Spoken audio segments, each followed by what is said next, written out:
अरे सेठ जी कुछ खाने की चीज तो अच्छी बढ़िया सी। ठीक है भैया, ये अच्छे क्रीम वाले बिस्कुट ले लो। अरे नहीं भाई साहब और कुछ दीजिए। तो फिर नमकीन दे देता हूँ। अरे ना भाई साहब नमकीन तो कल ही खाया था मैंने। तो चिप्स ले लो। अरे नहीं भाई साहब चिप्स भी नहीं खाना है। ठीक है तो कुरकुरे ले लो। नहीं भाई साहब कुरकुरे भी नहीं, और कुछ बताओ। भैया गर्मी बहुत पड़ रही है, मैं आपको ठंडी सी चीज देता हूँ।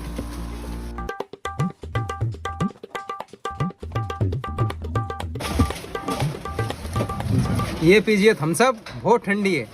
अरे भाई साहब ठंडा तो मैं पीता ही नहीं हूँ। अरे भैया आपको कुछ और ही चाहिए यार। हाँ तो आओ मेरी बगल वाली दुकान पे। हाँ भाई साहब।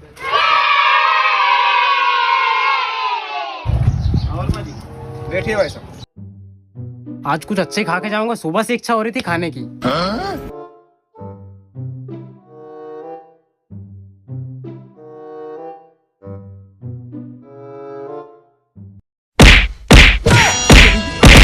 अरे भाई साहब सुनिए तो।